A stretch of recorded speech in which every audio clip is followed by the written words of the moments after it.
নমস্কার বন্ধুরা, আবারও আপনাদের সকলকে স্বাগত জানাই আমার easy project at home YouTube চ্যানেলে। আজ আমি তোমাদের এই ব্লুটুথ কনভার্টার ডিভাইসটি বানিয়ে দেখাবো। এই ডিভাইসটি একটি খুব পুরনো ব্লুটুথ হেডফোন থেকে বানানো হয়েছে। তোমরা যে কোনো পুরনো খারাপ ব্লুটুথ হেডফোন থেকে এইটি বানাতে পারবে।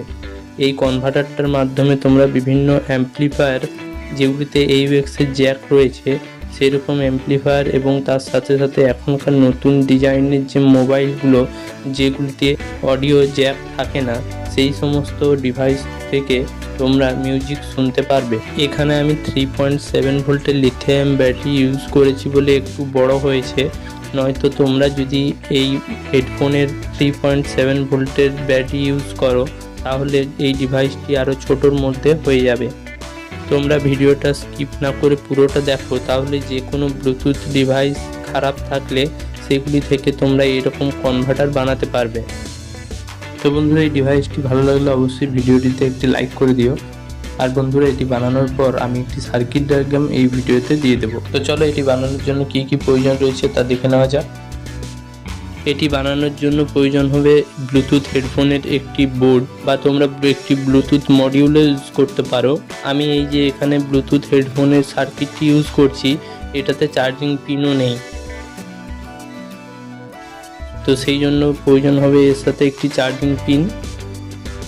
এরপর প্রয়োজন পড়বে একটি 3.5 অডিও জ্যাক, যেটা আমি এই সার্কিট বোর্ডটার থেকে খুলে নেব। তোমরা চাইলে এইরকম জ্যাকগুলি বাজার থেকে কিনতে পারবে, খুব অল্প দামেই এই অডিও জ্যাকগুলি পাওয়া যায়। এরপর প্রয়োজন পড়বে একটি ব্যাটারির। আমি এখানে ব্যাটারি ব্যাকআপ ভালো পাওয়ার জন্য 2500 মিলিঅ্যাম্পিয়ারের 3.7 ভোল্টের লিথিয়াম ব্যাটারি ইউজ করেছি। তোমরা চাইলে এখানে ব্লুটুথের ছোট ব্যাটারিও ইউজ করতে পারো। ছোট ব্যাটারি ইউজ করলে এই ব্লুটুথ কনভার্টারটি একটি খুব ছোট জায়গার মধ্যে তৈরি হয়ে যাবে। এরপর প্রয়োজন পড়বে এইরকম একটি ছোট্ট PVC পাইপের টুকরো, যার মধ্যে এই ব্যাটারিটি রাখা যাবে। আর এগুলি তার কানেকশন করার পর আমি একটি এর সার্কিট ডায়াগ্রাম দিয়ে দেব। তো চলো ভিডিওটি শুরু করা যাক। প্রথমে এই অডিও জ্যাকটা এই খারাপ বোর্ডটার থেকে তুলে নেব।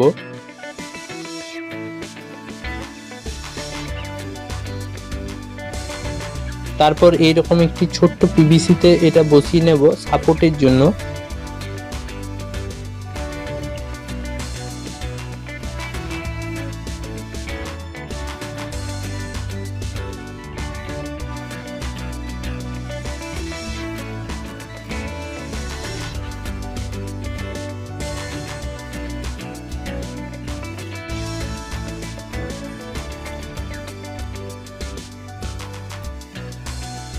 তারপর এটার সঙ্গে আমি তিনটি তার কানেক্ট করে নেব, একটা লেফট অডিও, একটা রাইট অডিও আর একটা গ্রাউন্ডের জন্য। এর মাইক্রোফোনের তারটি নেই, কারণ ব্লুটুথের বোর্ডটিতে মাইক্রোফোন লাগানো রয়েছে। এই তারগুলির মধ্যে গ্রেটা গ্রাউন্ড, লেফট এবং রাইটের জন্য রেড এবং ইয়েলো কালারের তারটি ইউজ করা রয়েছে।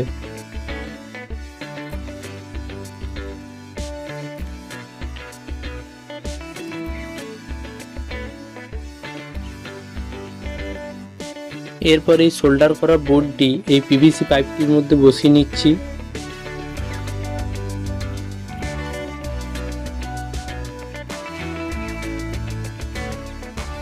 এরপরে ব্যাটারিটা PVC পাইপের মধ্যে বসিয়ে রেখে চার্জিং পিনটি কানেক্ট করে নেব। তারপর তারগুলি বাইরে বের করে দিচ্ছি। এবং তোমাদের জন্য একটা কথা বলে রাখছি, এই কানেকশনগুলি হয়ে যাওয়ার পর আমি একটা সার্কিট ডায়াগ্রাম এই ভিডিওতে দিয়ে দেব, তাহলে তোমাদের এটা কানেকশন করতে আর কোনো প্রবলেম হবে না।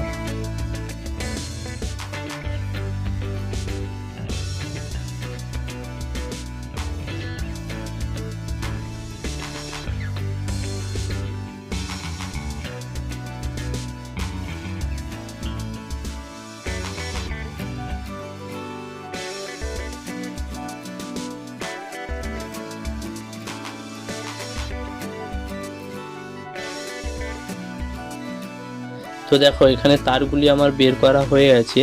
এখানে চার্জিংয়ের জন্য আর ব্যাটারির জন্য গ্রাউন্ড একটাই, আর এদিকে দুটো তার চার্জিং পিনের, আর ওই দিকে তিনটে তার AUX-এর। তো চলো চার্জিং পিনটা লাগিয়ে নেওয়া যাক। তোমরা যদি চার্জিং পিন লাগাও তাহলে প্লাস মাইনাস দেখে লাগিও। আর যদি ব্লুটুথের বোর্ডে থাকে তাহলে ভালোই হয়, তোমাদের আলাদাভাবে চার্জিং পিন লাগাতে হবে না।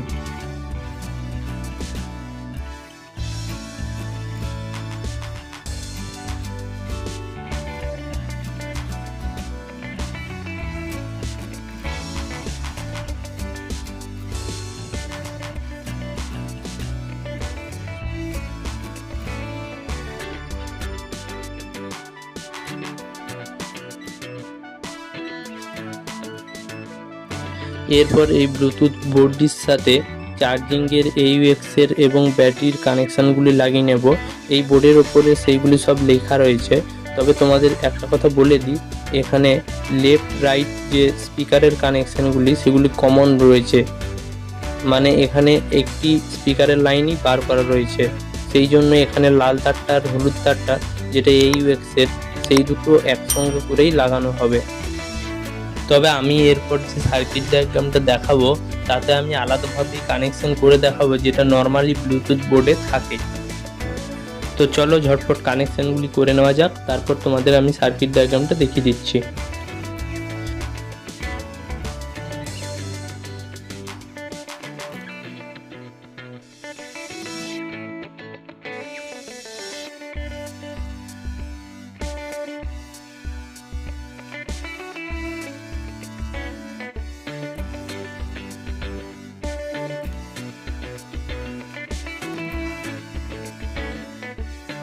তো দেখতে পাচ্ছ আমার কানেকশনগুলি করা হয়ে গেছে। এরপরে এটা দেখে নিই একবার অন হচ্ছে কিনা। তো এখানে দেখতে পাচ্ছ ব্লু এবং রেড লাইটটি দুটো একসঙ্গে জ্বলতে শুরু করে দিয়েছে, মানে এই হেডফোনটি অন হয়ে গেছে। এরপর আমি এইটি ফোনের সঙ্গে কানেক্ট করছি। দেখো নর্মালি যেমন কানেক্ট হলে রেড লাইটটা বন্ধ হয়ে যায়, সেই রকমই রেড লাইটটা বন্ধ হয়ে যাবে। দেখো এটি কানেক্ট হয়ে গেছে এবং 30% চার্জও দেখাচ্ছে। এরপর আমি ডাইরেক্ট ব্লুটুথটা অফ করে তোমাদের দেখিয়ে দিচ্ছি এটা ডিসকানেক্ট হয়ে যাচ্ছে।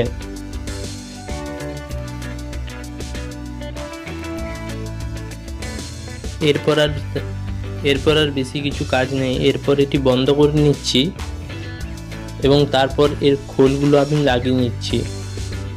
এখানে সামনে পেছনের জন্য এইরকম PVC পাইপ কেটে মাপ করে এগুলি করা রয়েছে। এগুলি যে কোনো গ্লু দিয়ে আটকে দিলেই হবে। তোমরা এখানে সুপার গ্লুয়ের ইউজ করতে পারো। এবং তারপর এই ব্লুটুথ সার্কিট বোর্ডের যে অরিজিনাল ক্যাবিনেট, সেই ক্যাবিনেটটি লাগিয়ে নিতে হবে। তোমরা যদি এখানে লিথিয়াম ব্যাটারির বদলে এই ব্লুটুথের ব্যাটারি ইউজ করতে, তাহলে এখানে ছোট্ট কভারের মধ্যেই এটি হয়ে যেত। তো চলো এগুলি আমি লাগিয়ে নিচ্ছি, তারপর তোমাদের টেস্টিং করে দেখাচ্ছি এবং তার সাথে সাথে চার্জ দিয়েও দেখিয়ে দেব। তো এটা আমার রেডি হয়ে গেছে, দেখতে পাচ্ছ। এর সাইডে PVC টুকরোগুলো গ্লু দিয়ে আটকে নিয়েছি। এরপর এটা প্রথমে চার্জ দিয়ে দেখিয়ে দিচ্ছি, তারপর তোমাদের টেস্টিং করে দেখিয়ে দেবো। আর এটা সার্কিট ডায়াগ্রাম আমি অলরেডি ভিডিওতে দিয়ে দিয়েছি। তো দেখো এখানে রেড লাইটটা চার্জিংয়ে জ্বলছে। এটা ক্যাবিনেটের ওপর থেকে ঠিকঠাক ক্যামেরায় ভালো বোঝা যাচ্ছে না, তবে তোমরা এর সাইডটা দিয়ে দেখো লাল LEDটা গ্লো করছে। তো চার্জ তো হচ্ছে। এরপর এটা আমি তোমাদের টেস্টিং করে দেখিয়ে দিচ্ছি। দেখো তো এখানে আওয়াজ একটু কম শোনাচ্ছে, এটা হেডফোনের স্পিকারের বলে, কিন্তু এটা খুব ভালোভাবেই বাজছে, দুটোই বাজছে।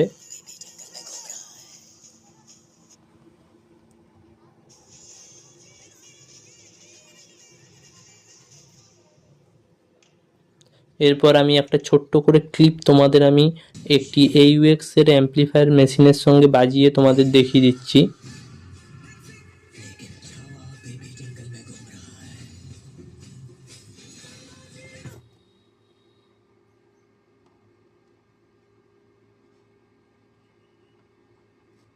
AUX mode.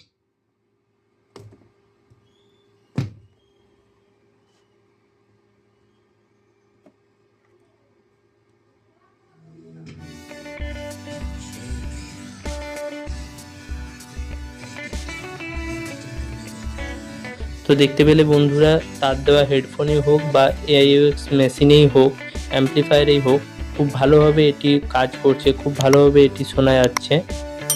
এবং এর অডিও সাউন্ডও খুব ভালো রয়েছে। তো বন্ধুরা, ফাইনালি তোমরা চাইলে এরকম কনভার্টার খুব সহজেই বানাতে পারবে, কারণ এখনকার ব্লুটুথ হেডফোনগুলোতে তারের সমস্যা আর চার্জিং পিনের সমস্যা, তার সঙ্গে সঙ্গে ব্যাটারির সমস্যা থাকেই। তো সেইগুলি হয়ে গেলে আমাদের সেটা কিছুদিন ইউজ করার পর রেখে দিতে হয়। তো সেই রকম শুধু ফেলে না রেখে এরকমভাবে তোমরা মডিউল বানিয়ে রাখতে পারো, তাহলে যে কোনো সময় তোমাদের বিভিন্ন রকমের কাজে আসতে পারে। তো চলো বন্ধুরা, ভিডিওটি ভালো লাগলে অবশ্যই ভিডিওটি লাইক করো, কমেন্ট করো, আর এরকম নতুন নতুন ভিডিও পেতে চ্যানেলটি সাবস্ক্রাইব করে বেল নোটিফিকেশনটি অন করে রাখো। তো আবার দেখা হবে নতুন কোনো একটি টপিক নিয়ে। এখনকার মতো টাটা।